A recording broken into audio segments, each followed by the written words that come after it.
December 2024, Montana Rockies, altitude 11,000 feet. In 1983, when the Soviet Union still cast its shadow across the world and America's enemies wore uniforms, you could see they built something in these mountains. A fortress, a listening post, a last line of defense against an invasion that never came. The men who built it swore it would never be needed again. They were wrong. The CH-47 Chinook fought the wind like a prize fighter in the 12th round. Every gust slammed against the fuselage with enough force to rattle teeth.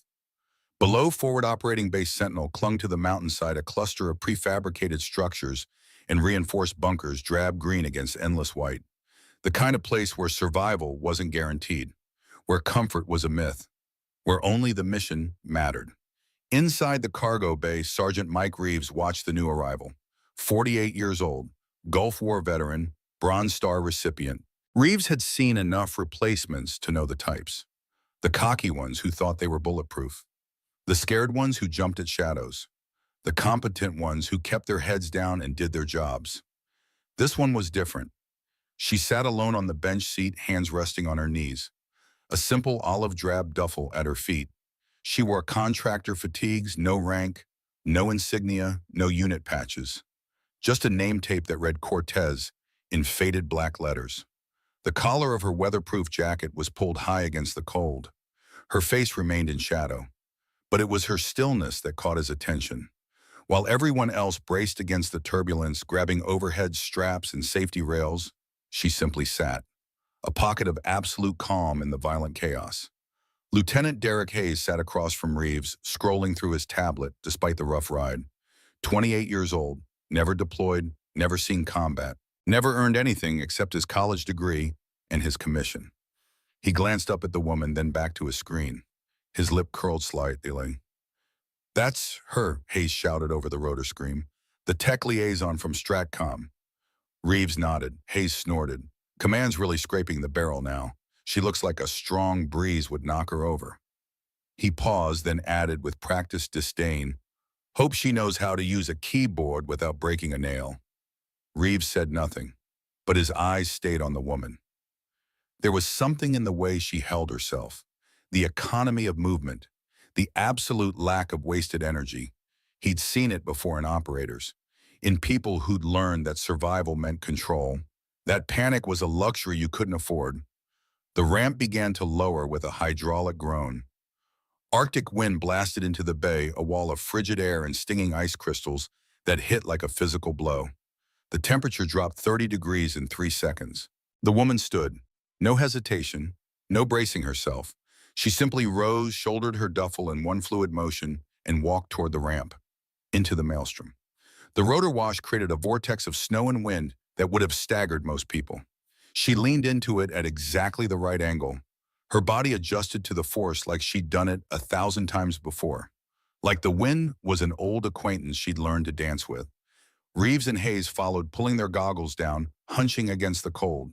The air at this altitude was thin enough to make your lungs burn, cold enough to freeze exposed skin in minutes. The kind of environment that tested you every moment of every day. The woman Cortez stood at the edge of the landing pad, her back to them, her head turning slowly, methodically, scanning the perimeter of the base. It wasn't the look of a lost newcomer trying to orient herself. It was the measured predatory gaze of someone conducting a tactical assessment. Her eyes tracked the automated defense turrets mounted on the corners of the compound, noted the sagging camouflage netting over the fuel depot torn in 3 places, flapping uselessly in the wind. Observed the guards in the watchtowers hunched against the cold, more focused on their own discomfort than the jagged horizon beyond. She cataloged it all in seconds. Silent, professional, complete. "Hey!" Hayes shouted, his voice thin against the wind. "You Cortez!" She turned. The face that emerged from the jacket's shadow was severe. Sharp angles and hard lines. A woman in her early 30s, but with eyes that looked older. Much older. Pale gray eyes that held no warmth. Only a deep, unsettling stillness. Those eyes swept over Hayes's polished lieutenant bars, over Reeves' weathered sergeant stripes. No flicker of deference, no change in expression whatsoever. "I am," she said. Her voice was low.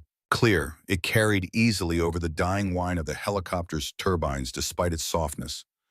The kind of voice that didn't need to shout to be heard. "Lieutenant Hayes," he announced, puffing his chest slightly. "This is Sergeant Reeves. We're your escort to the command center." He turned without waiting for acknowledgement, expecting her to follow like an obedient civilian contractor. "Try to keep up." She didn't move. Hayes walked 10 paces before he realized she wasn't behind him. He turned back, the irritation flashing across his face. She stood exactly where she'd been, her gaze now fixed on the primary communications array, a massive satellite dish pointed at the bleak, indifferent sky. Reeves watched her study it, watched the slight narrowing of her eyes, the tiny movement of her head as she calculated angles only she could see. "Problem?" he asked. His tone was cautious. Not hostile, just curious. "Your primary uplink is off by 3 degrees, she stated, not looking at him, still focused on the dish.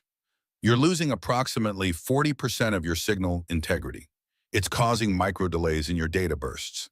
Hayes stopped walking, turned fully around, stared at her. "Excuse me?" "In a She continued, her tone flat and matter-of-fact, devoid of any need to impress. "That's the difference between real-time targeting solutions and posthumous medals." Hayes's face flushed. "That's so? And you figured that out just by looking at it from 100 meters away in a snowstorm?" "I don't need to be closer." She finally looked at them.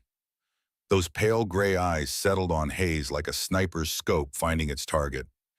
"The ice accumulation on the northwestern actuator arm is uneven," she said, "creating torque drag, pulling the dish off its azimuth track by 0.03 radians." She paused. Basic physics. She shifted the duffel on her shoulder with practiced ease and began walking toward the command center. Her boots crunched on the packed snow with a steady, unhurried rhythm. The rhythm of someone who'd marched through worse terrain under worse conditions. Hayes and Reeves stood frozen for a moment. Reeves' expression showed grudging surprise. Something had just happened that he hadn't expected. The dismissive certainty he'd felt 2 minutes ago had developed cracks.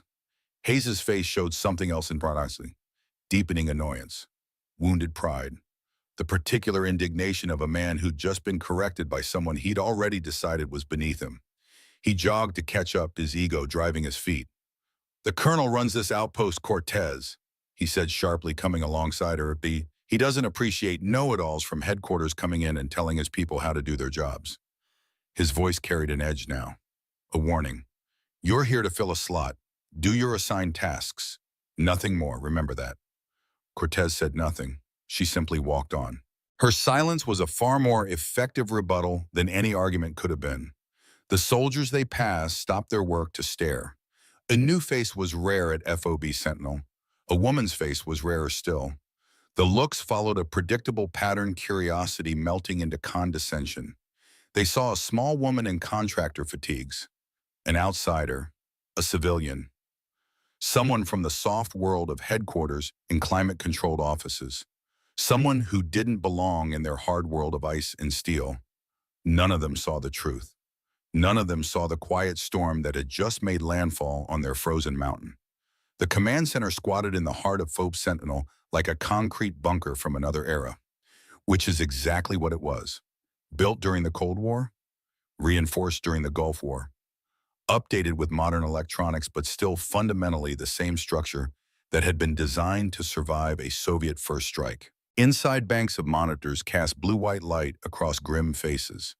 The air smelled of recycled oxygen, burnt coffee, and the particular electrical ozone of overworked electronics.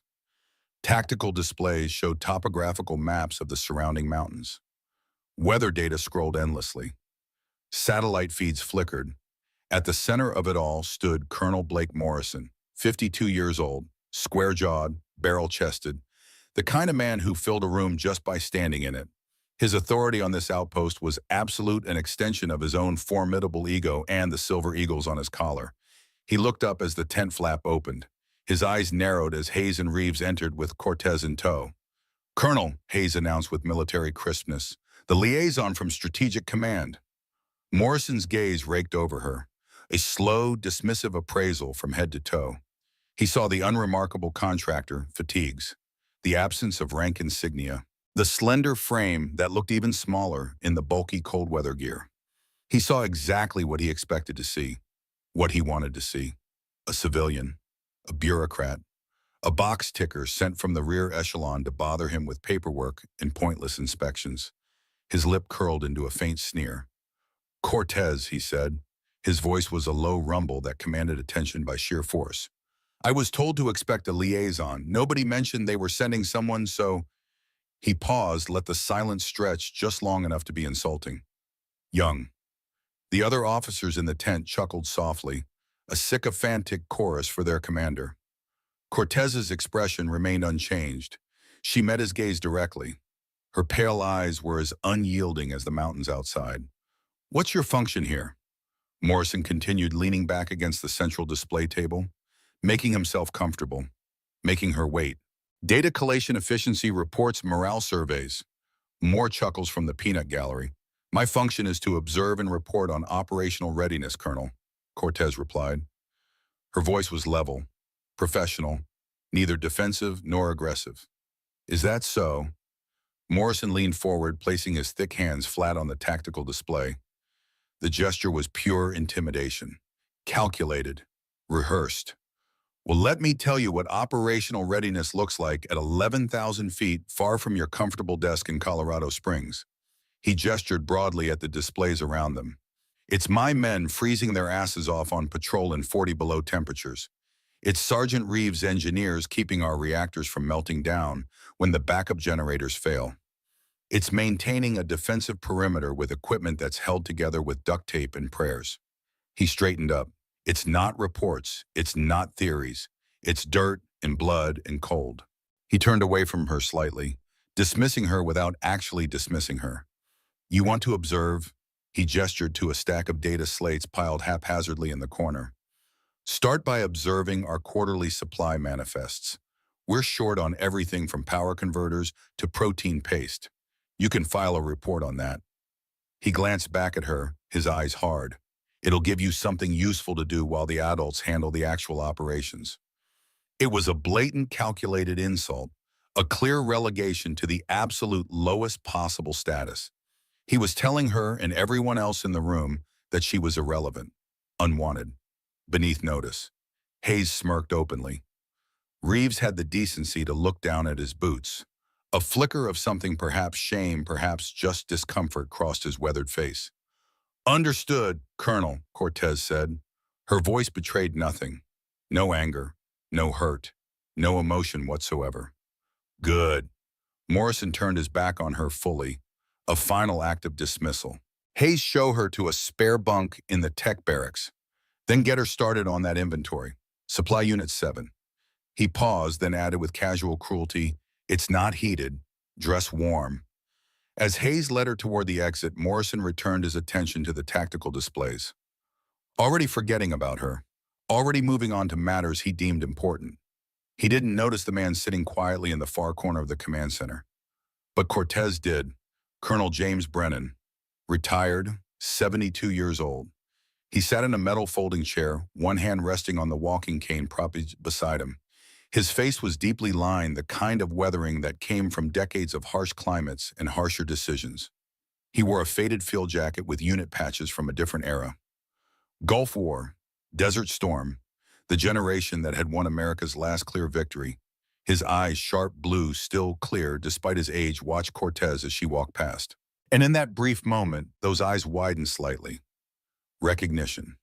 Cortez's head turned fractionally. Her pale gray eyes met his blue ones. A connection passed between them, unspoken, invisible to everyone else in the room. She gave the slightest nod, barely perceptible, less than an inch of movement. Brennan returned it, equally subtle. Then she was gone, following Hayes out into the frozen afternoon. Brennan sat very still. His weathered hands gripped the head of his cane a little tighter. His jaw worked silently as if he were having an internal conversation with himself. Reeves noticed. He'd been watching the old colonel and he'd seen the exchange. "Sir," Reeves said, quietly approaching Brennan's corner. "You know her?" Brennan was silent for a long moment. His eyes remained fixed on the tent flap where she disappeared. "I knew her," he finally said. His voice was gravelly, thoughtful. "Long time ago." Who is she? Brennan looked up at Reeves. His expression was unreadable. Someone who's going to teach all of you a lesson you won't forget, Sergeant. He paused. The only question is whether you'll survive it. Supply Unit 7 was a metal shipping container, 20 feet long, 8 feet wide, filled floor to ceiling with racks of spare components and equipment. The kind of supply depot that existed on every military base in the world, neglected, disorganized, and colder than a mortician's handshake. Hayes slid the heavy door open with a metallic screech. Start with these. He gestured to a crate of fiber optic relays. Count them, tag them, log them in the inventory system. He paused, then added with barely concealed satisfaction. Try not to screw it up. The interior was dark. The single emergency light strip cast long, distorted shadows across boxes and equipment racks. The temperature inside was perhaps 5 degrees warmer than outside, which meant it was still well below freezing. Hayes left her there, slid the door almost completely shut, leaving only a 6-inch gap for ventilation. The message was clear: you're not important enough to waste heat on. Cortez stood in the near darkness for a long moment. She pulled a pair of thin, insulated gloves from her pocket, slipped them on with practiced efficiency. Then she reached into her jacket and withdrew a small LED headlamp. But she didn't turn it on. Instead, she let her eyes adjust, let her other senses take in the environment: the scent of ozone from dormant circuitry, the faint metallic tang of ionized components, the subtle difference in air pressure that indicated a poorly sealed container. All information, all useful. She began her work, but she didn't just count the relays. She inspected each one, running a gloved thumb over the connectors, checking for microscopic stress fractures in the casings. She sorted them not just by model number, but by manufacturing batch, arranging them in a way that was far more logical than the chaos she'd found. And as she worked, she cataloged everything. 6 MD7 encryption modules missing, high-value items, not the kind of thing that disappeared accidentally, 3 frequency scanners gone, Cold War-era equipment, supposedly decommissioned but still valuable on certain black markets. A pattern emerged. Someone with technical knowledge had been selectively stealing components, not randomly, deliberately. Components that would be useful to someone planning to intercept or decrypt military communications using older protocols. She made mental notes, took photos with a device she pulled from an inner pocket, said nothing.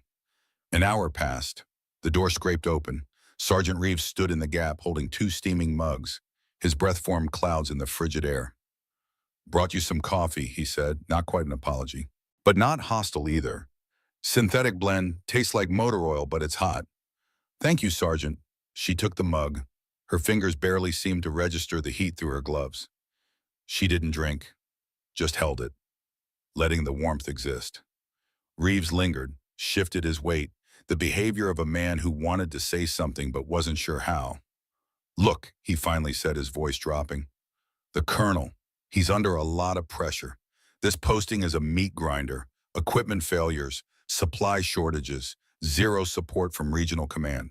He paused. He doesn't have much patience for outsiders. Everyone is an outsider until they're not, Cortez replied.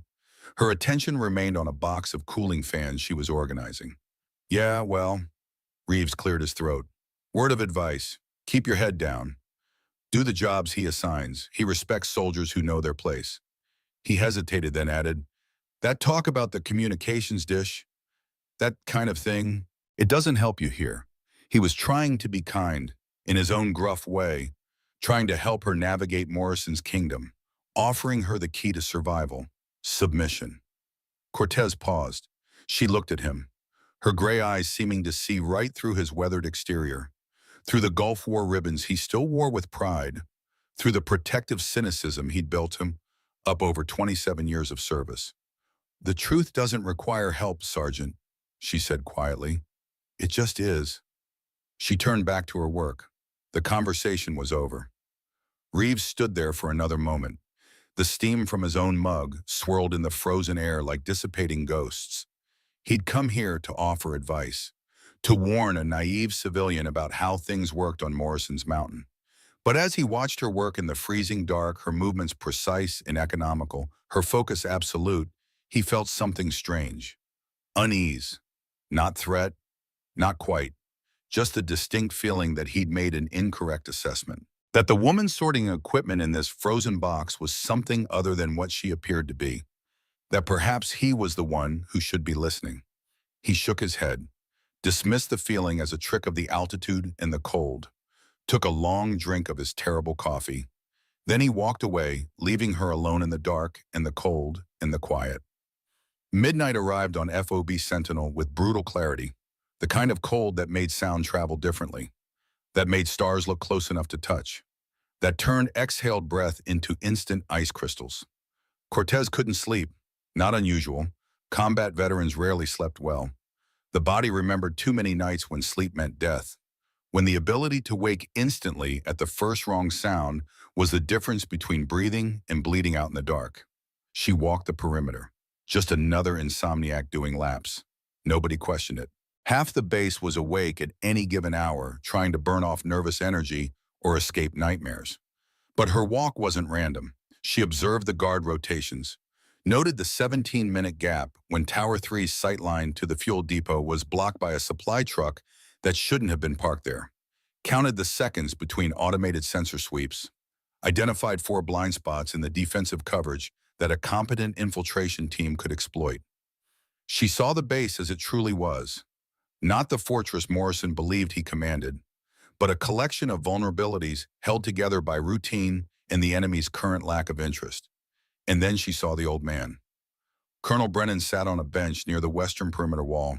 His cane leaned beside him. His breath formed small clouds in the Arctic air.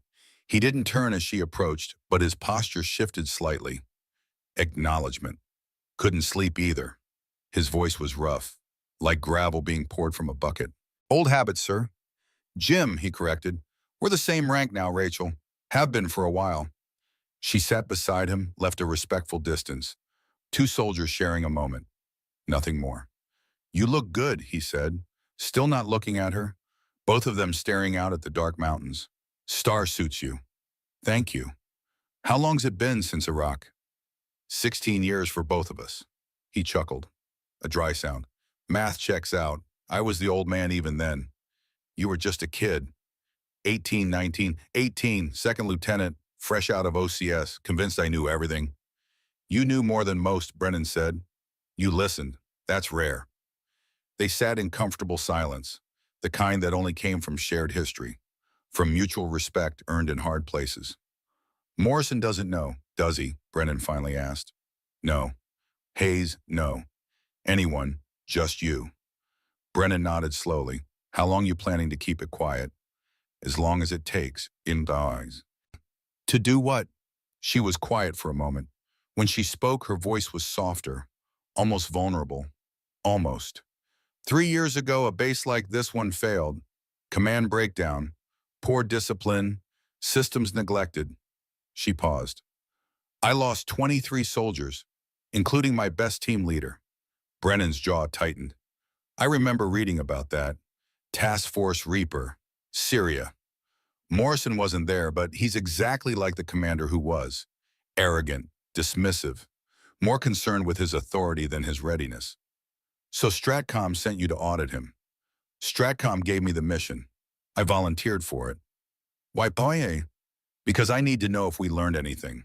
If commanders like Morrison can be saved, or if they're too far gone. She turned to look at him for the first time. And because you're here, if you're still here, there's a reason. Brennan's weathered face creased into something that might have been a smile, might have been something sadder. I'm here because I'm too old to be useful anywhere else, and too stubborn to retire completely. He tapped his cane.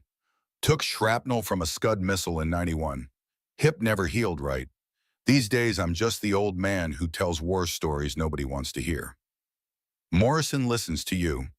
Morrison tolerates me. Barely. I make him uncomfortable. I represent a generation he doesn't understand. Wars he didn't fight. Values he thinks are outdated. Brennan shook his head.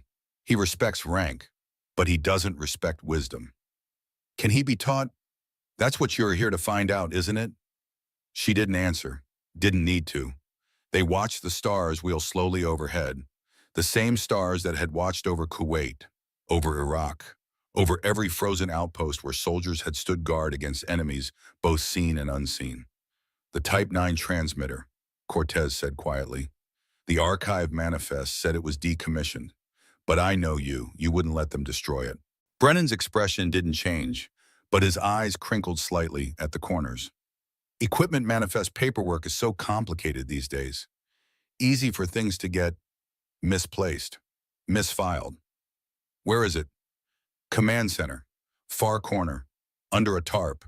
Everyone thinks it's scrap waiting for disposal. Does it work? Tested it 6 months ago. Still purrs like it's 1985. He paused. You think you'll need it? I think when satellites fail, you need what works. An analog always works.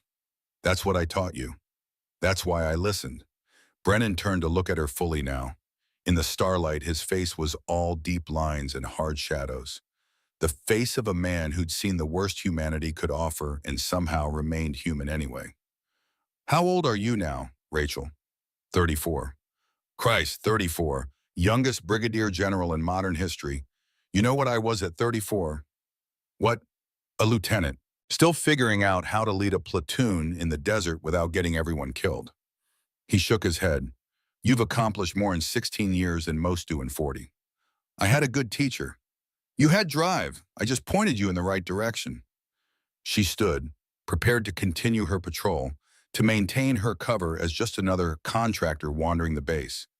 Jim, she said, pausing, when this goes sideways, and it will, I need you to back me, no matter how it looks.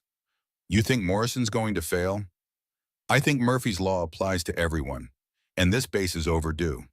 Brennan stood as well, slower, using his cane to leverage himself up, the movements of a man whose body had been used hard and was sending the bill. I've backed you since you were 19 years old, Rachel. I'm not stopping now. He gripped her shoulder briefly, a gesture of affection, of pride. But be careful. Morrison's ego is fragile. Cornered dogs bite. I know. That's what I'm counting on. She walked away, her boots crunching softly on the packed snow. Brennan watched her go, a small figure disappearing into the darkness. A woman who carried more authority than anyone on this base suspected, who held the power to end careers or save lives with a single word, and who had chosen to come here anonymously, to be dismissed and insulted and relegated to the freezing dark, just to see what kind of men they really were. He looked up at the stars again, the same stars he'd navigated by during Desert Storm when GPS satellites were still experimental, the same stars that never lied, that never changed their positions, that could be trusted when nothing else could. Or it helped them, he whispered to the night. They have no idea what's coming. Morning came with brutal efficiency, 0600, the sun a pale disk behind sheets of wind-driven snow. Morrison's morning briefing was a well-rehearsed performance. He stood at the central display using a laser pointer to highlight patrol routes and sensor coverage. His officers clustered around, nodding at appropriate moments, taking notes they'd never review. As you can see, Morrison was saying, his voice carrying the confidence of a man who'd never been truly tested. Our defensive coverage is comprehensive. Drone patrols provide real-time surveillance of every approach. Automated turrets give us 360 coverage. Seismic sensors detect any movement larger than a deer within 5 clicks. He gestured broadly at the displays. Triple redundancy on all critical systems. We're as close to impenetrable as current technology allows. From his corner, Brennan spoke quietly. What's your backup if the drones fail, Colonel? Morrison barely glanced at him. They won't. The systems are hardened against EMP, shielded against interference. They're designed to function in worst-case scenarios. Still good to have a backup, Brennan said mildly. During the Iraq War, we learned that any system can fail, usually at the worst possible moment. Morrison's jaw tightened slightly. With respect, Colonel Brennan, this isn't 1991. We have 21st century systems, proven technology, not jury-rigged radio sets and smoke signals. A few officers chuckled. Uncomfortable laughter. The kind that came from watching someone dismiss a man they respected but were afraid to defend. Brennan said nothing, just nodded slightly and returned to his coffee. Morrison continued his briefing. Hayes asked a question designed to make himself look intelligent. Reeves reported on minor maintenance issues. The routine ground on. Cortez stood against the back wall. She'd been invited to observe, or rather, she'd been told to attend so Morrison could demonstrate his superiority. Another opportunity to put the civilian contractor in her place. She took notes on a small tablet, observing everything, saying nothing. At one point, Specialist Sarah Blake, a young tech analyst with barely 2 years of service, checked her secondary monitor. "Sir," she said hesitantly, "no AA is reporting unusual solar activity. Class X flare potential within the next 24 hours. Morrison glanced at the report, dismissed it with a wave. "Our systems are shielded. Standard precaution but not a concern." He looked at Blake. "Update the log. Continue monitoring. Nothing more." "Yes, sir." Cortez and Brennan's eyes met across the room. A brief connection. They both knew what the others didn't. Solar flares didn't care about shielding specifications. Coronal mass ejections didn't respect engineering tolerances. Mother Nature had been destroying human technology for billions of years before humans existed and would continue long after they were gone. And FOB Sentinel's hardened systems were built by the lowest bidder. The briefing ended. Officers dispersed to their duties. Morrison left for his office, already thinking about lunch. Brennan approached Cortez as she was leaving. 24 hours, he said quietly. Maybe less. "You ready?" "Always." "Morrison's not." "I know." She walked out into the brightening day. The snow had stopped temporarily. Visibility extended perhaps half a mile before the mountains swallowed everything in white obscurity. She looked up at the sky, at the sun hidden behind high clouds, at the invisible threat racing toward them at millions of miles per hour. 1 billion tons of charged particles. An electromagnetic hammer about to strike an electronic world. And when it did, everything Morrison trusted would die. Everything Brennan had taught her would live. The old ways, the reliable ways. The ways that didn't need batteries or satellites or computer screens. She returned to Supply Unit 7, closed the door behind her, opened her duffel. Inside, carefully packed in foam and protective wrapping, was her insurance policy.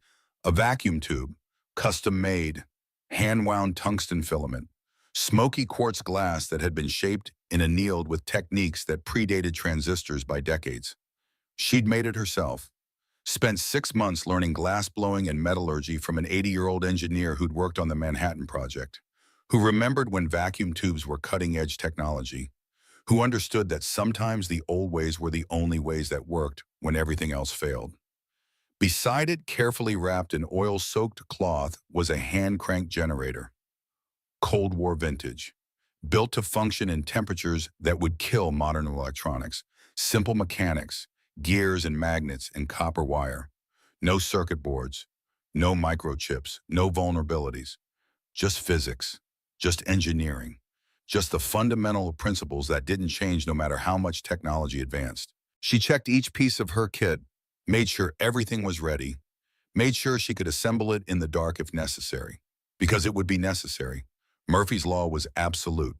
If something could fail, it would, at the worst possible moment, in the worst possible way. But if you prepared for Murphy, if you respected his law and planned accordingly, then when he came calling, you'd be ready. She closed the duffel, sealed it, marked it with a piece of tape that looked random but indicated to her exactly where each component was positioned inside. Then she went back to counting inventory, playing her role, being the dismissed contractor that Morrison expected, while the sun prepared to teach them all a lesson about humility. The crisis arrived at 0847, not with warning klaxons or urgent announcements, not with time to prepare or protocols to follow. It arrived as silence, a wave of charged particles ejected from the sun's corona. 93 million miles away, traveling at 4 million miles per hour, slammed into Earth's magnetosphere with the force of 1 trillion hydrogen bombs. On the surface, the sky flickered. Auroras danced at noon, green and purple curtains of light rippling across the heavens in latitudes where they had no business appearing. Beautiful, terrifying, a visible manifestation of invisible destruction.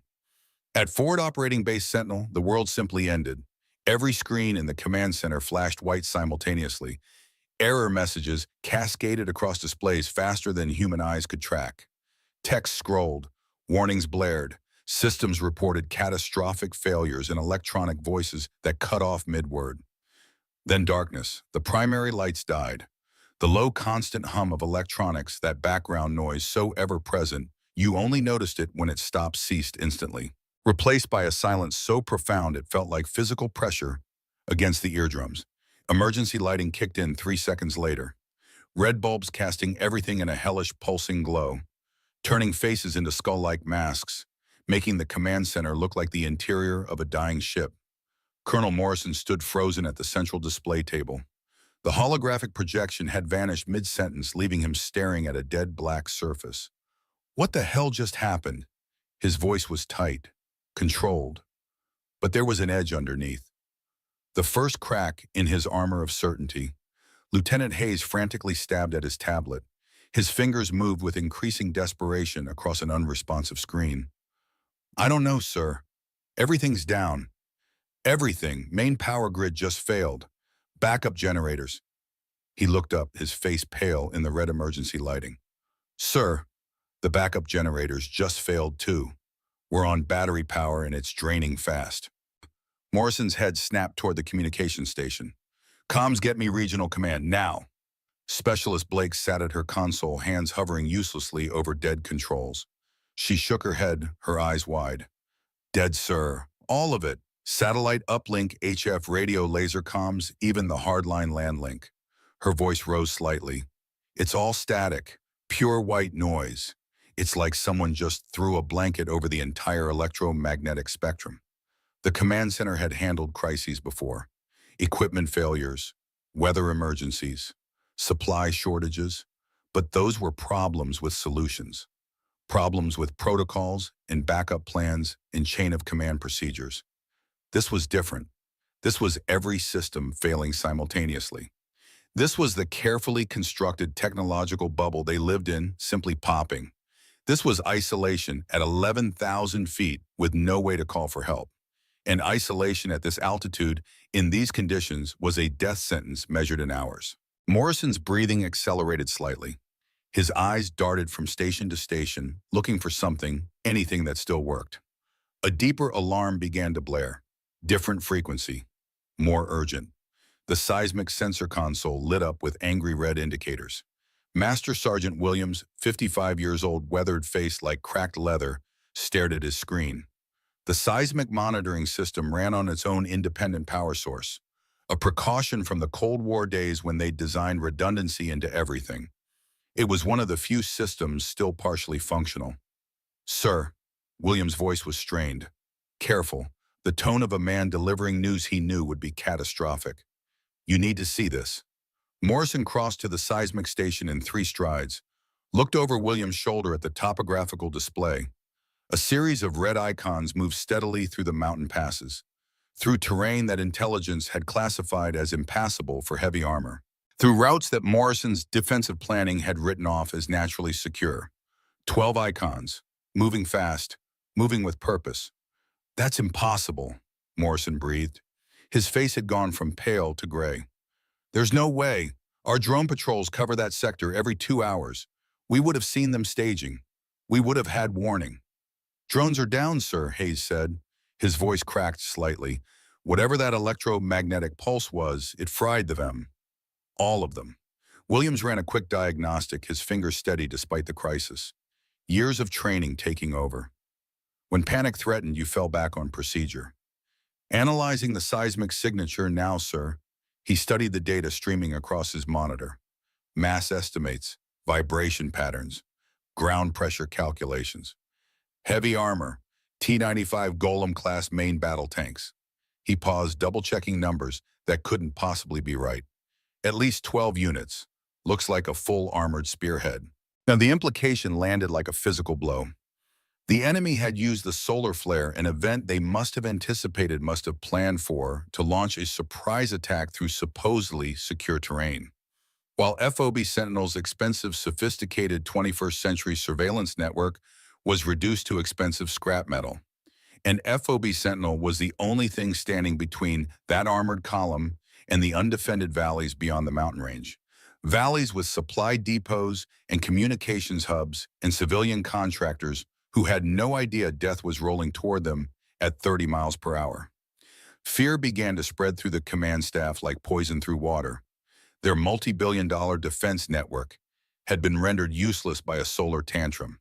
They were blind, deaf, and mute, facing an enemy who had picked the perfect moment to strike. Panic, cold and sharp, threaded its way through trained soldiers who'd never actually been tested. "Get me a runner." Morrison's voice rose for the first time, the controlled command presence slipping. "Send a message to the outer perimeter. Full alert. I want every heavy weapon manned and ready." "Sir," Hayes tried to interject. "Do it." Hayes flinched. "Sir, they won't have targeting data. The automated turrets are slave to the main network. Without the computer controls, they're just expensive sculptures." "Then we use iron sights." Sergeant Reeves had entered the command center, drawn by the commotion, his Gulf War training kicking in. "My engineers can still fight, sir. We put eyes on targets and we pull triggers. Like soldiers did for 10,000 years before computers." "Fight what, Sergeant?" Morrison rounded on him, his composure fracturing completely now. "A dozen Golem-class tanks with nothing but rifles and a few shoulder-launched missiles. They'll roll over us in 20 minutes flat." He slammed his fist on the dead communications console. The sound echoed in the tense silence. "We need air support. We need orbital strikes. We need intelligence on their approach vectors." His voice was rising to a shout. "We need to get a goddamn message out." His officers stared at him. Their commander, their rock, the man who'd always had the answer, and watched him come apart. The carefully constructed hierarchy of Phobos Sentinel was crumbling. Not from enemy action, from the simple reality that Morrison had never actually led men in combat, had never faced a crisis where the rulebook didn't apply, had never learned to think without computers telling him what to think. The air grew thick with the metallic taste of failure. Into this maelstrom of rising panic, a figure stepped through the tent flap, Cortez. She was no longer wearing the bulky cold-weather parka, just simple combat fatigues. In her hands, she carried a canvas tool roll and a weathered duffel bag. The red emergency lights cast strange shadows on her severe face, made her pale eyes seem to glow with cold internal light. She walked past the frantic officers with calm, deliberate steps. Her boots made soft sounds on the composite floor. Nobody paid her any attention. They were too consumed by their own crisis, too focused on the impossible situation bearing down on them. She was just the contractor, the inventory clerk, completely irrelevant to the life and death situation at hand. She stopped in the far corner of the command center, in front of a piece of equipment covered by a dusty tarp. It had sat there so long most of the younger soldiers had forgotten it existed. Just another piece of surplus junk waiting to be hauled away, taking up valuable space. Cortez gripped the edge of the tarp with both hands and pulled. The tarp came away in a single smooth motion. Dust filled the air, swirling in the red emergency lighting like smoke. Beneath it sat a piece of history. The Type 9 analog burst transmitter. It was a hulking metal box, 4 feet tall, 3 feet wide, covered in heavy dial controls and copper heat sinks gone green with age. Vacuum tube sockets visible through maintenance panels. A large manual crank generator bolted to one side. Thick power cables coiled like sleeping snakes. An anachronism, a relic. Technology from when Reagan was president and the Soviet Union still existed. Technology that hadn't been used in active operations in over 30 years. Morrison finally noticed her. His mounting fear and frustration erupted into pure rage. "What in God's name do you think you're doing?" He strode toward her, his face flushed red even in the crimson lighting. "Get away from that equipment. This is not the time to be playing with museum pieces." Cortez didn't even look at him. She unrolled her canvas toolkit on a nearby crate with practiced precision. Inside, a set of perfectly maintained vintage tools. Vacuum tube pullers with wooden handles worn smooth by use.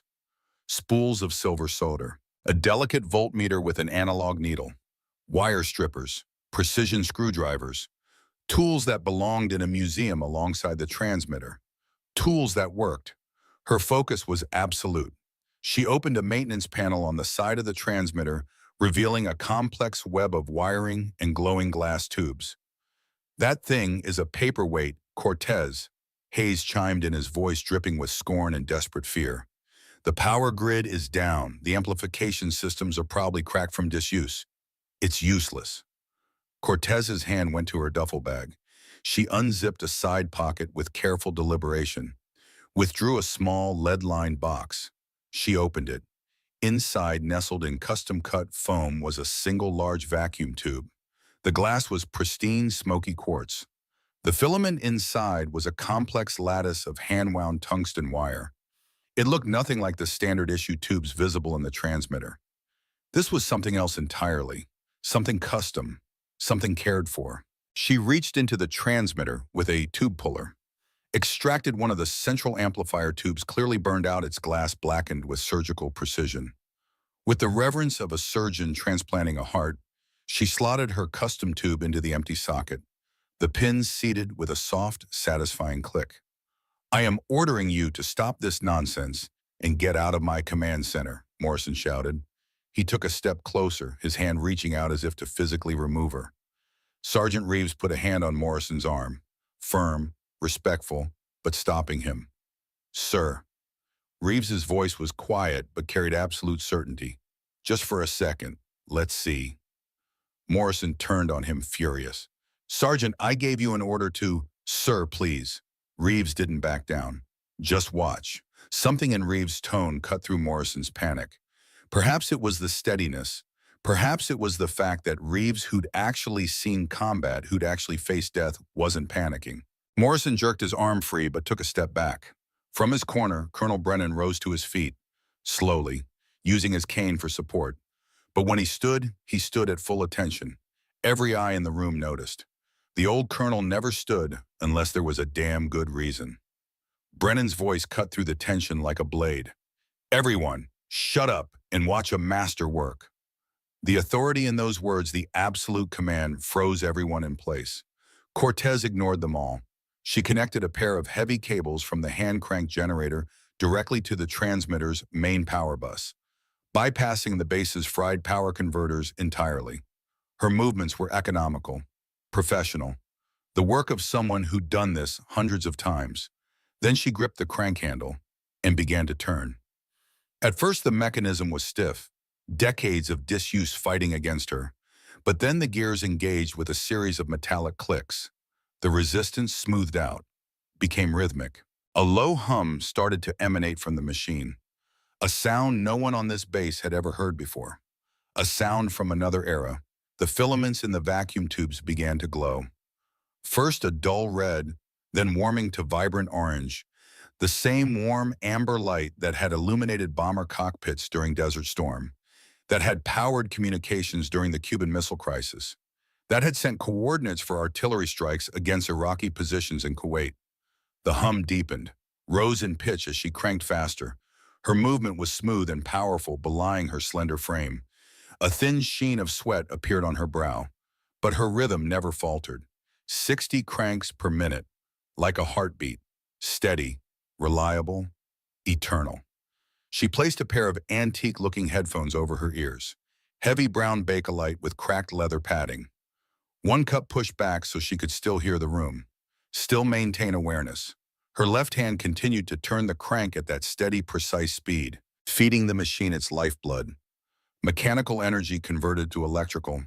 No batteries required, no infrastructure needed, just human muscle and simple physics.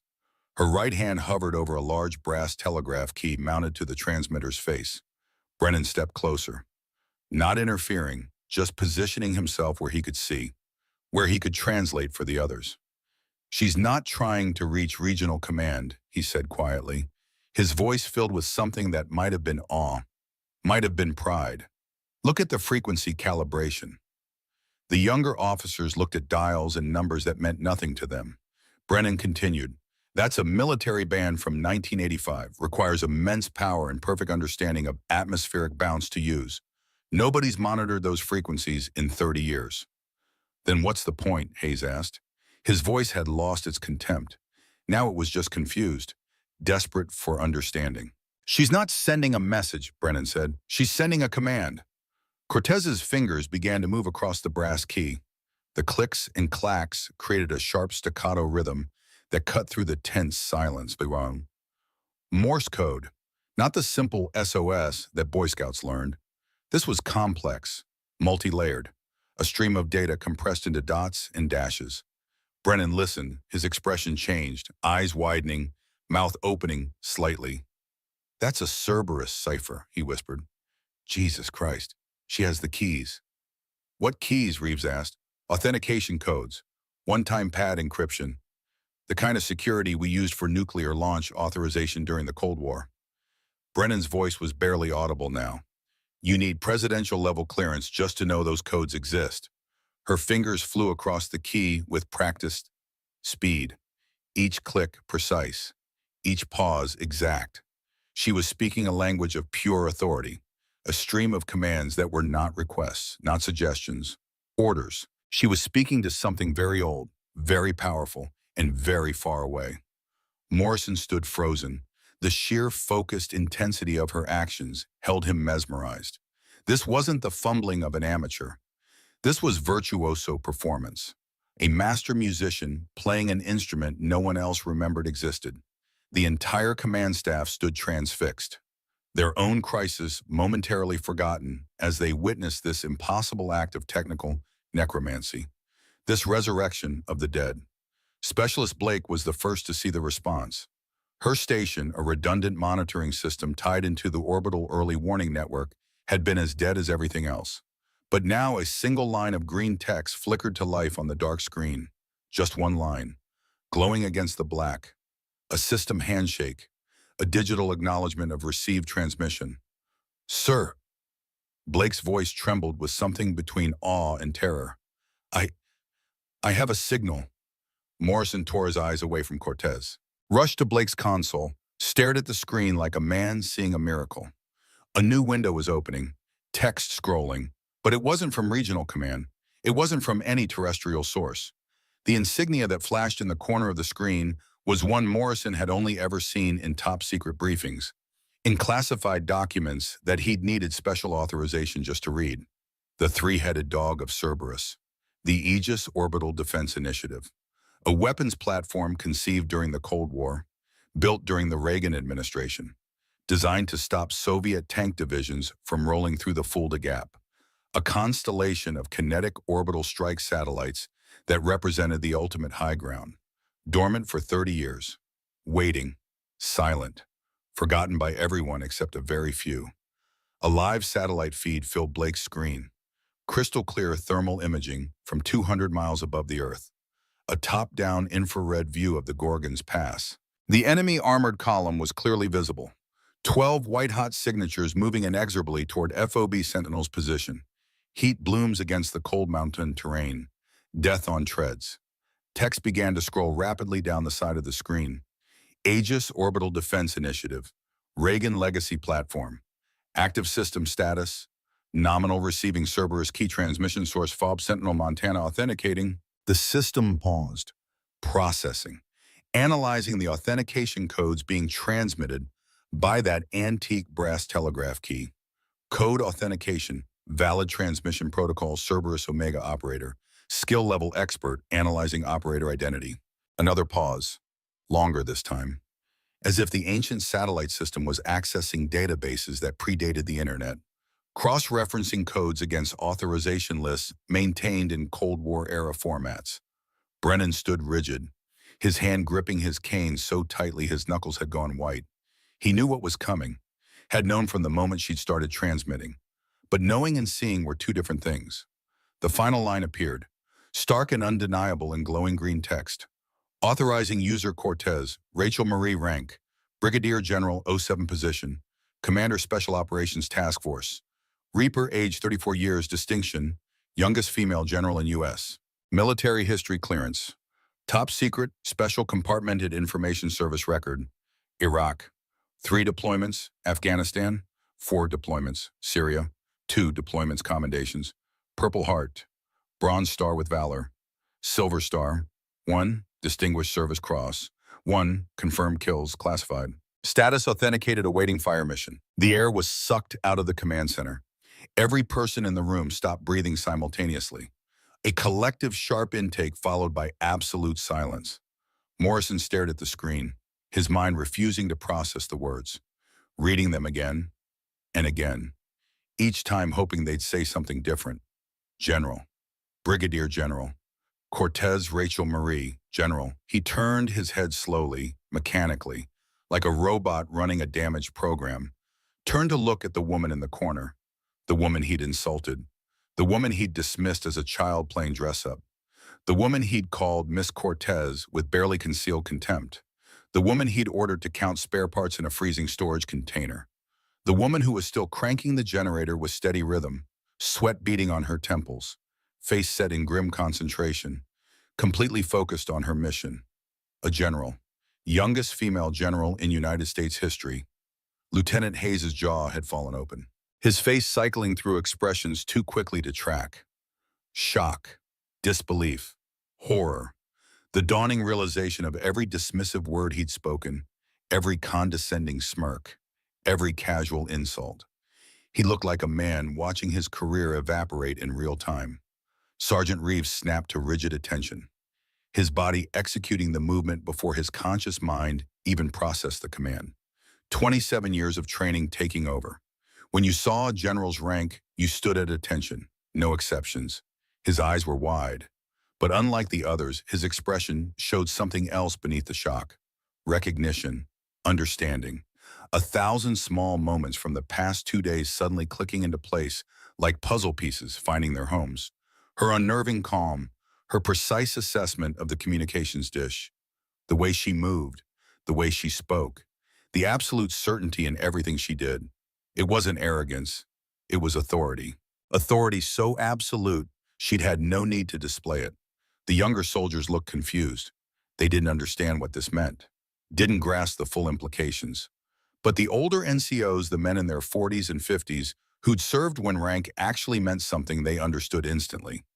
Master Sergeant Williams came to attention. The communications specialist, a 43-year-old staff sergeant, followed suit. A wave of salutes rippling through the room as understanding spread. Colonel Morrison felt a wave of cold dread wash over him, colder than any mountain wind, more penetrating than the altitude's bitter chill. The liaison mission wasn't a routine inspection.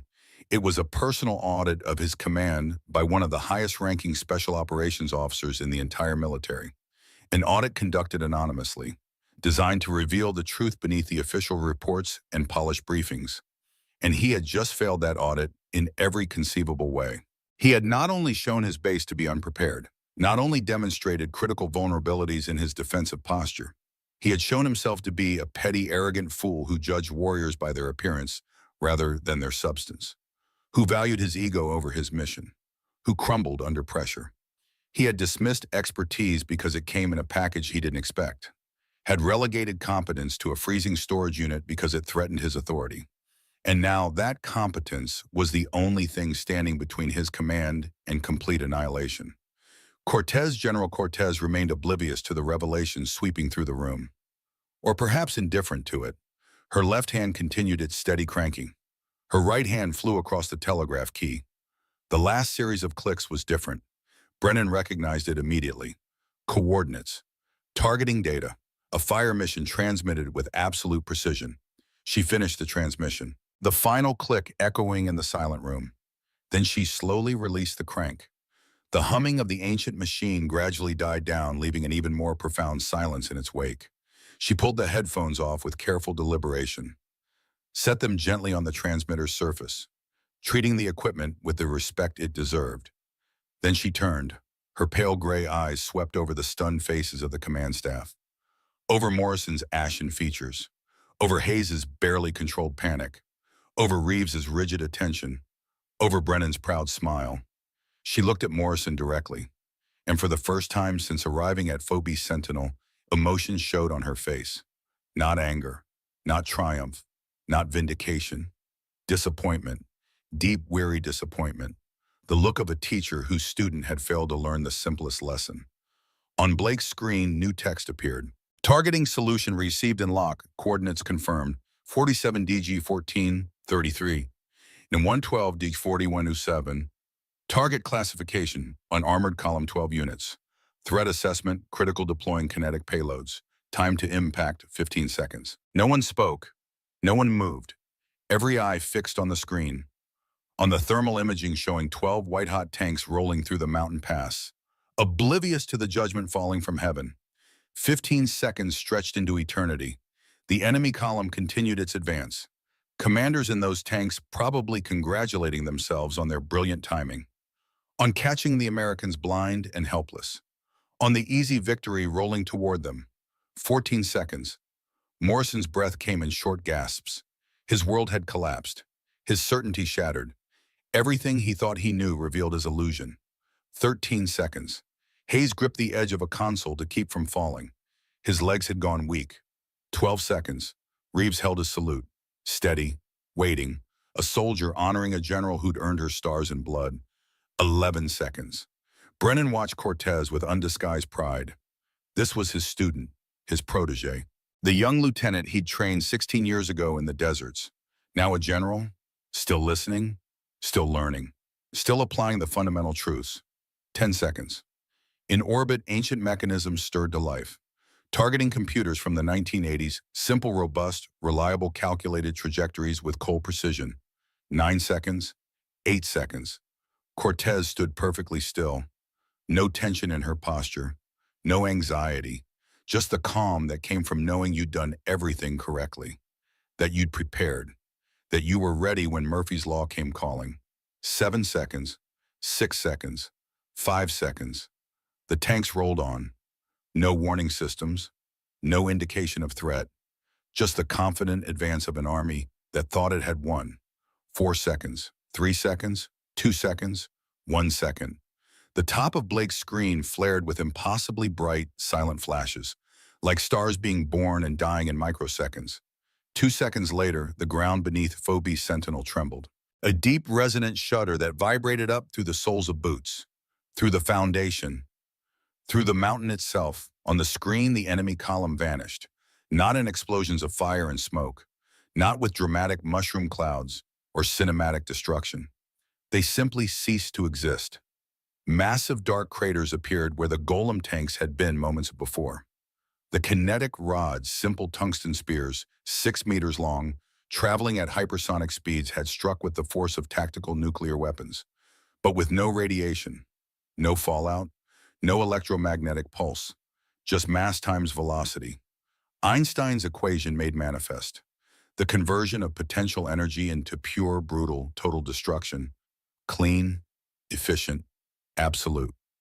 The seismic sensor console, which had been screaming with the vibration signatures of 12 heavy tanks, went flat. The red icons blinked out of existence as if they'd never been. The threat was neutralized. From the moment Cortez had gripped the generator crank to the final impact, less than 5 minutes had elapsed. 5 minutes to save an entire base. 5 minutes to eliminate a threat that Morrison's 21st century systems couldn't even detect, let alone stop. 5 minutes using technology from 1985. Cortez walked to the tactical display, her movements calm, unhurried. She ran a finger across Blake's screen, bringing up the post-strike analysis. Damage assessment data scrolled past. Satellite confirmation. Thermal imaging of the impact sites. Strike assessment complete, targets eliminated. 12-12. Collateral damage, 0 civilians, affected 0. Mission status is success. Perfect strike. Textbook execution. 0 mistakes. She straightened, turned to face the room. The silence was absolute, thick with awe and shame and the particular weight that came from witnessing something that would mark you forever. Colonel Blake Morrison, a man who had not bowed to anyone in 20 years, who had built his identity on being the hardest man in any room, felt his knees tremble. He looked at the woman before him. Not the contractor, not the civilian, not the child, the general, the youngest general in American military history, who held the power of orbital fire in her fingertips, who had just single-handedly saved his entire command using a machine his generation had forgotten existed. He saw the sweat on her brow from the physical exertion, the wet sheen from cranking a generator for 5 minutes straight while maintaining perfect rhythm and simultaneously transmitting complex encrypted commands in Morse code. She had worked, had strained, had pushed herself physically to save them, while he had stood paralyzed, useless, broken. The weight of his failure crashed down upon him like a physical thing, like the mountain itself collapsing on his shoulders. His training took over. The core of what he'd been taught before ego had corrupted it, before comfort had made him soft, before he'd forgotten what service actually meant. His back snapped ramrod straight. His arms shot up in the crispest, most rigid salute of his entire life. Every muscle locked, every movement precise. General, the word came out thick, choked with emotion he couldn't name. Humility, shame, gratitude, terror, all of it mixed into a single syllable. The word hung in the air, a final stunning confirmation to anyone who'd still harbored doubt. Lieutenant Hayes followed immediately, his own salute shaky, imperfect, his face ashen with the knowledge of his own destruction. One by one, every person in the command center came to attention, arms raising in a unified gesture of ultimate respect. Master Sergeant Williams, Specialist Blake, the communications operators, the junior analysts, even the civilians present, contractors and technicians who weren't required to salute, stood straight, honoring something they didn't fully understand but recognized as greater than themselves. They stood there, a silent formation, saluting the woman they had dismissed, the woman who had saved them all. Cortez did not immediately return the salute.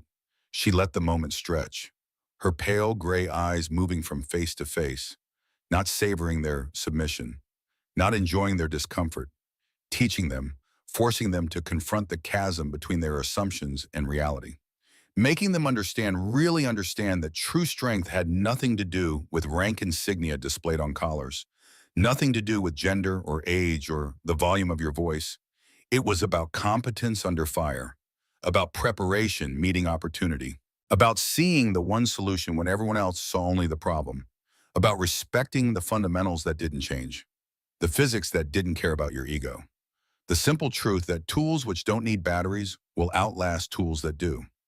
5 seconds passed, an eternity for men standing at attention. Finally, she gave a single, slow, deliberate nod. Not quite a return salute, an acknowledgement, an acceptance of the new reality. The message was clear. The old way of doing things at FOB Sentinel was over. She turned away from them, walked back to the Type 9 transmitter, began methodically disconnecting the leads from the hand-crank generator, her movements just as precise and unhurried as before. The crisis was over, but for the men frozen at attention in that command center, the reckoning had just begun. The hours that followed moved with strange elasticity, time stretched and compressed, moments of clarity punctuated by long stretches where men moved through their duties like sleepwalkers processing a nightmare. The solar flare ebbed, its electromagnetic fury subsiding as the wave of charged particles passed beyond Earth's magnetosphere. Like a storm moving out to sea, leaving wreckage in its wake. FOB Sentinel's systems began the slow, painstaking process of coming back online. Engineers worked with a new and terrified sense of purpose. Every connection checked, every circuit tested, every backup system verified because they'd learned in the hardest possible way that assumptions killed. The story of what had happened in the command center spread through the outpost like wildfire, whispered in hushed, awestruck tones in the barracks, repeated with embellishment in the mess hall, discussed in careful, measured words by NCOs who understood the implications. The new contractor wasn't a contractor.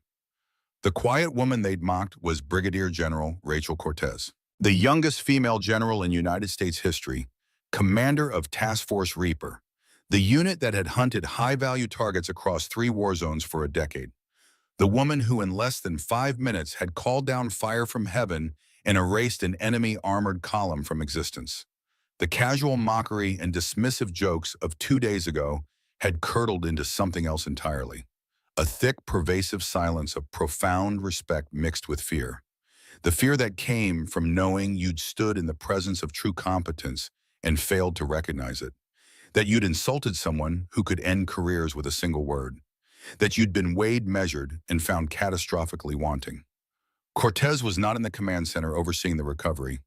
Morrison had offered her his office, his quarters, anything she required. She'd declined with polite brevity and disappeared. Sergeant Reeves found her 2 hours after the strike, on the western perimeter wall, standing alone looking out over the jagged peaks where the Gorgon's Pass cut through the mountains like a knife wound.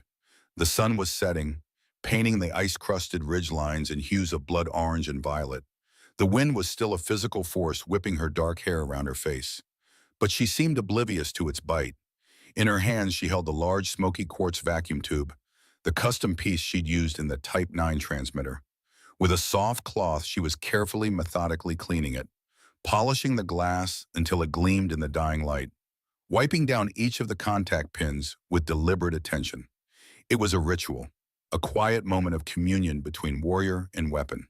This simple piece of glass and metal, no bigger than her forearm, weighing perhaps 3 pounds, was more powerful than Morrison's entire sophisticated defense network, more reliable than satellites, more trustworthy than computers, because it was fundamental. Physics that didn't change. Engineering that didn't require updates. Technology that respected the immutable laws of the universe. Reeves approached slowly, stopped a respectful 10 feet away, came to parade rest, his eyes fixed on the horizon, not daring to look at her directly without permission. They stood in silence for a long minute, only the keening wind between them. "The men, ma'am," Reeves finally spoke. His voice was rough but stripped of its earlier casual familiarity. This was a sergeant addressing a general. "Protocol observed. They've been monitoring what's left of enemy communications, intercepting scattered radio traffic." Cortez continued polishing the tube. Patient, thorough. "What's left of their command structure is in complete chaos," Reeves continued. "They're calling it the Sentinel Strike. Some of them think the mountain itself struck them down. Divine intervention." He paused. "They have no idea what actually happened. Just that 12 tanks and 100 men ceased to exist in 3 seconds. Cortez finished polishing. She carefully wrapped the tube in the oil-soaked cloth, placed it back into its lead-lined box with the care of someone handling something irreplaceable. "It wasn't a strike, Sergeant," she said. Her voice was calm, even, almost carried away by the wind. "It was a message." She turned to look at him for the first time. Those pale gray eyes holding the weight of command, the burden of the long view that generals carried. A reminder that protocol and readiness are not abstract concepts. They are the only things that stand between order and chaos, between life and death. She looked back at the mountains. This outpost was failing, not because of a lack of courage, not because of inadequate equipment, but because of a lack of discipline, a lack of vigilance. Her words were precise, surgical, each one a scalpel, cutting to truth. Colonel Morrison saw a technician he could bully. Lieutenant Hayes saw a woman he could dismiss. Your soldiers saw a target for their boredom. She paused. None of you saw the weak points in your own defense. The misaligned communications dish was a symptom of a larger disease. Complacency, Reeves said quietly. Yes. She turned to face him fully now.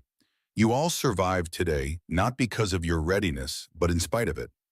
You got lucky that I was here, that I had prepared for exactly this scenario, that I had the training and the authorization to activate systems your generation has forgotten exist. The weight of her words settled on Reeves like a physical burden. What are your orders, ma'am? The question was simple, but the meaning was profound. He wasn't asking what tasks to complete. He was ceding command, acknowledging her absolute authority, not just of rank but of competence earned through fire. He was asking her to lead them, to teach them, to make them into what they should have been all along. Cortez looked up at the first stars beginning to appear in the darkening indigo sky.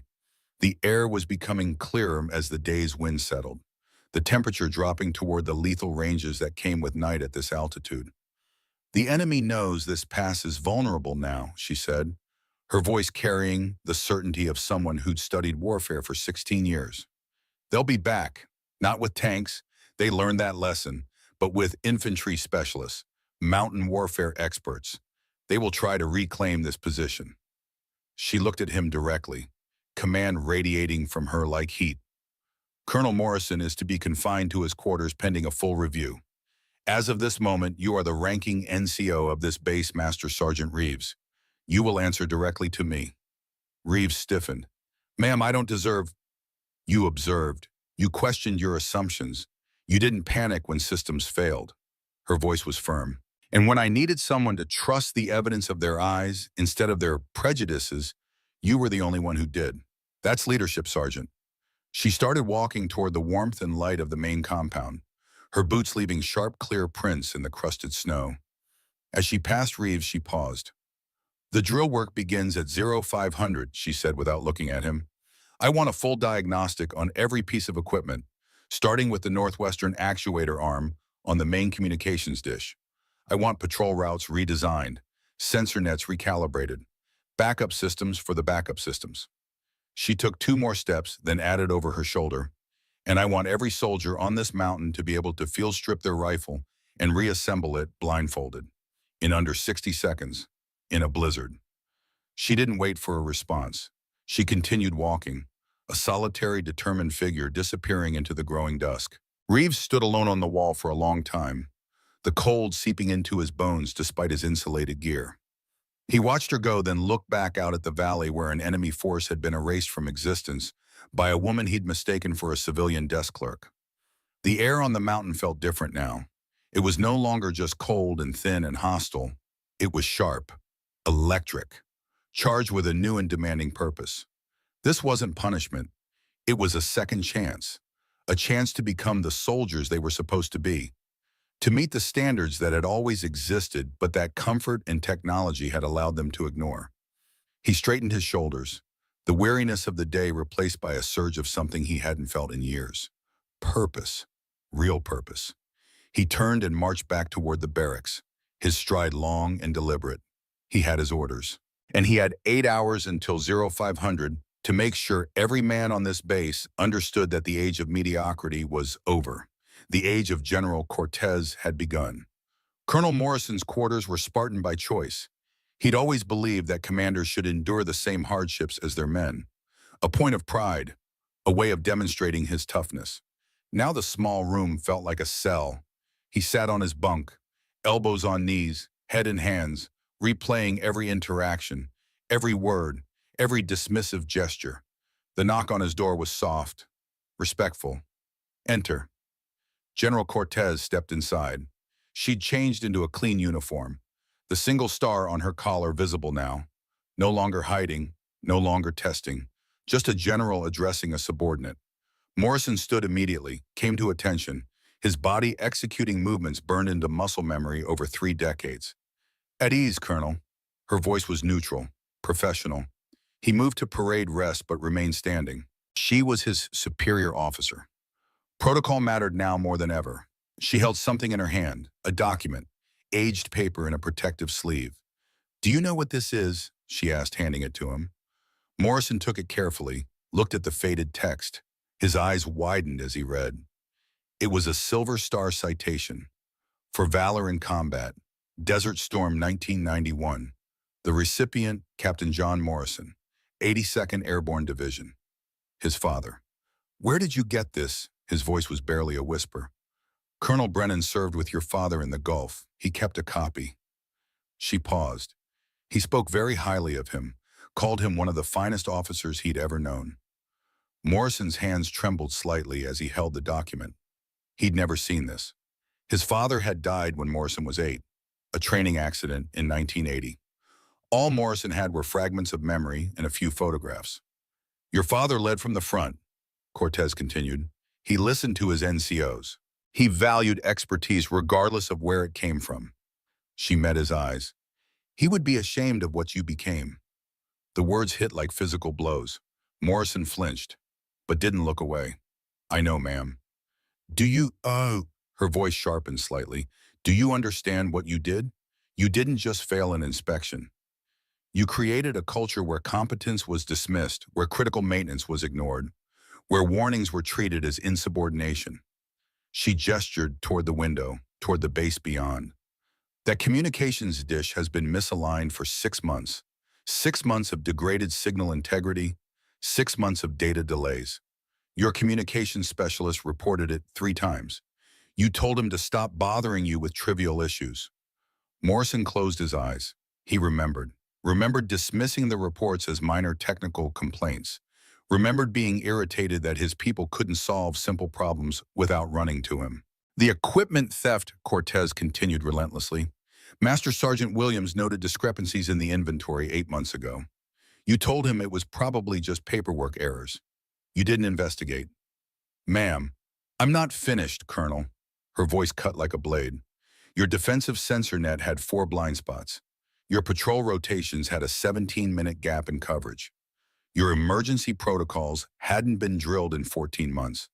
Your backup power systems were never tested under load. Each failure listed, each mistake cataloged, the full accounting of his command. And when crisis came, you panicked. You shouted. You froze. You were useless when your people needed you most. The silence stretched. Morrison stood rigid, feeling the full weight of his inadequacy. "I can end your career with one word to Stratcom," Cortez said quietly. "Sign a single document and you're relieved. Retired. Finished." "I understand, ma'am. I deserve it." "Yes, you do. You." She walked to the window, looked out at the darkened base. "But Colonel Brennan believes you can learn. He thinks you have potential buried under ego and complacency." She turned back to him. "I'm less convinced." "Ma'am, your father's generation fought with what they had. They improvised. They adapted. They respected the fundamentals because they had to." Her voice was hard. "Your generation had everything automated, everything comfortable. You forgot that all technology fails eventually. You forgot the basics because you never needed them." She paused, letting that sink in. "Until today." Morrison swallowed hard. "What happens now, ma'am?" "That depends. Can you learn? Can you genuinely change? Or will you just resent being taught by a woman half your age who proved you incompetent?" The question hung between them. Honest, direct, demanding truth. Morrison thought about his father. About the man he'd never really known but had spent his life trying to honor. About whether his career was worth preserving if it meant continuing to fail the soldiers who depended on him. "I can learn, ma'am. I want to learn." He straightened. "The Corson offensive, 3 years ago. I read the after-action reports. 23 KIA because of command failure." He met her eyes. "You commanded that task force. Those were your soldiers." She didn't blink, didn't look away. "I don't want to be the officer who caused that," Morrison continued. "I don't want other soldiers dying because I was too proud to listen, too arrogant to see my own failures." Cortez studied him for a long moment, looking for sincerity, for genuine understanding. "You're reduced to Major Effective immediately. You'll remain at FOB Sentinel under my direct supervision for 6 months. Her voice was formal now, official. "You will learn every system I use today, every analog backup, every emergency protocol. You will study Cold War defensive doctrine. You will learn to lead without computers telling you what to do." She moved toward the door, then paused. "Colonel Brennan will be your primary instructor. You will treat him with the respect his experience deserves. You will listen when he speaks. You will apply what he teaches." She looked back. "And if you succeed, if you demonstrate genuine growth, you might earn your eagles back. But you'll earn them this time, not just receive them." "Yes, ma'am. Thank you, ma'am." "Don't thank me, Major Morrison. Prove me right. That's all the thanks I need." She left, the door closing with a soft click. Morrison stood alone, still holding his father's citation, feeling the weight of legacy and the possibility of redemption. He had been given something precious, something most officers never received: a second chance. Whether he deserved it remained to be seen. That night, Colonel Brennan's quarters received a visitor. The old soldier sat in his worn chair, a glass of bourbon beside him. The walls of his small room told the story of a life in service. Photographs spanning 5 decades, Desert Storm, Iraq, Afghanistan, and advisory roles. And one photo that held a place of prominence: a young Lieutenant Cortez, age 19, covered in desert dust, standing beside a younger Brennan in Baghdad, 2008, both of them grinning despite exhaustion. 2 soldiers who'd survived their first war together. The knock was familiar, expected. "It's open." Cortez entered, carrying a bottle. The same bourbon from 16 years ago, a tradition they'd maintained across decades in deployments. "Thought you might want company," she said. "Always got time for you, Rachel. Sit." She poured 2 glasses, handed him one, sat in the chair across from him. For a moment, they just existed in comfortable silence. 2 warriors at rest. "You were hard on Blake," Brennan finally said. "Not accusatory, just observational. He needed hard. Could have destroyed him. One word to Stratcom and he's done." "Yes, but you didn't." Cortez swirled the bourbon in her glass, watched the amber liquid catch the light. You said he could learn. You said his father was a good officer. That counts for something. Brennan smiled slightly. You listened to an old man's opinion. Not many generals do. You taught me to listen to people who've seen more than I have, to respect experience. She looked at him. I'm 34. You're 72. You've earned my attention. He chuckled, a dry, gravelly sound. 72. Christ. When I was 34, I was a lieutenant in the Gulf, still learning which end of the radio to talk into. Liar. You were already teaching me by then. Details. He took a sip, savored it. You know what I remember most about Baghdad, teaching you to use that Type 9 in the green zone? You were so damn frustrated. Wanted to know why we bothered with obsolete equipment. And you told me that obsolete just meant proven, that simple beats complex when complex fails. You remembered. I always remember what you teach me, Jim. They sat quietly, the bourbon warming them from inside, the photographs watching from the walls like ghosts of missions past. How much longer will you stay here? Cortez asked. Brennan shrugged. As long as I'm useful, as long as my hip holds out, as long as someone needs teaching. He paused. Why are you planning to ship me off to some retirement home? Never, but you can't teach forever. Eventually I'll die. Probably on a base somewhere bothering young officers with stories about the old days. He smiled. Could be worse ways to go. There are people who need what you know, Jim, more than just FOB Sentinel. You want me to train the next generation, properly train them. Yes. He considered this. I'm 72 years old. The military doesn't want ancient instructors with bad hips. When the military wants what works, you work. She leaned forward. I'm establishing a training initiative, old school fundamentals for young officers, analog backups, crisis decision-making without computers, leadership under pressure. And you want me to run it. I want you to design it, build it, staff it with people like you who remember when soldiers had to think. She paused. Your generation's knowledge is dying, Jim. When you're gone, who teaches these lessons? Brennan was quiet for a long moment, the weight of that question settling on old shoulders. I taught you, he finally said, and I'll teach others. But I can't be everywhere, can't reach everyone. She met his eyes. I need you. The military needs you, for however many years you've got left.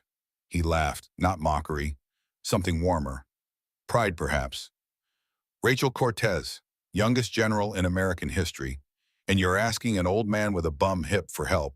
I'm asking the finest soldier I've ever known to help me save lives, to help me make sure no more Corson offensives happen because commanders forgot the basics. Brennan raised his glass. To the basics, and to those who remember them. She touched her glass to his, to the teachers and the students who listen. They drank, the bourbon burning smooth and warm, a bridge between generations, between wars, between the old ways and the new. Outside, FOB Sentinel hummed with renewed purpose. Engineers worked through the night. Systems came back online. Soldiers drilled despite exhaustion. And in the command center, newly promoted Master Sergeant Reeves briefed junior NCOs on the new protocols, the new expectations, the new reality that competence mattered more than rank, that readiness wasn't optional, that the fundamentals weren't old-fashioned, they were essential. The mountain was changing, slowly, painfully, but changing. 1 week later, the transformation was undeniable. 0500 formation had become sacred. Every soldier assembled regardless of duty status, standing in the brutal pre-dawn cold while General Cortez, now wearing her rank, openly conducted inspection and training. Her speeches were brief, direct, stripped of military jargon and bureaucratic padding. I am Brigadier General Rachel Cortez. I'm 34 years old. Some of you think that's too young, that I haven't earned the right to command. She let that statement hang in the frozen air. I've served 9 combat deployments, 16 years of continuous service. I've been wounded twice, decorated for valor 4 times. I've buried soldiers I trained. She looked across the assembled formation. Young faces and old, privates and sergeants, Men and women who'd been coasting on technology and routine. I've earned my rank in blood. Now you'll earn yours in training. The new regimen was brutal, comprehensive, designed to strip away dependency on systems that could fail. Map reading with compass and protractor. No GPS, no digital displays, just paper and angles and the fundamental math that had guided soldiers since ancient times. Morse code training. Every soldier required to learn basic transmission and reception, because radios could be jammed, satellites could be destroyed, but a flashlight and knowledge of dots and dashes would work anywhere. Hand crank generator operation and maintenance, vacuum tube theory, field expedient communications. The tools and techniques that had won wars before microchips existed. Colonel Brennan taught many of the classes, his age and his cane-lending authority, to lessons about resilience and backup plans, about not trusting single points of failure. During Desert Storm, sand got into everything, he told a group of shivering privates. Electronics failed, batteries died. You know what worked? Good old-fashioned field telephones, wire communication, techniques we'd used since World War I. Because fundamentals don't care about the weather. The soldiers listened, not because they had to, because they'd seen what happened when fundamentals were forgotten. They'd watched their sophisticated base nearly fall to an enemy attack that only antique equipment could defeat. They'd witnessed a woman half Brennan's age save them all using knowledge the old man had taught her 3 decades ago. And they understood finally that age and technology were poor substitutes for competence and preparation. Major Morrison, no longer colonel, those eagles stripped away, worked in the motor pool, hands dirty with grease, learning systems from the ground up. Brennan mentored him separately, patiently rebuilding what arrogance had destroyed.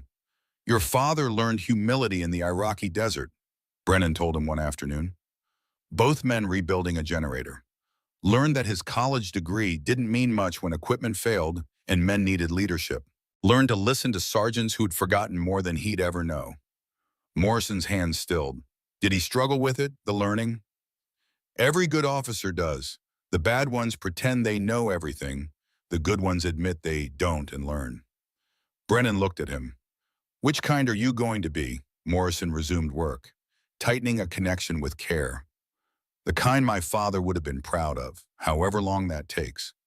Then you'll be fine. Lieutenant Hayes never got that chance. The investigation into the equipment theft took 3 days. Master Sergeant Reeves conducted it personally, methodical, and thorough. The evidence was damning.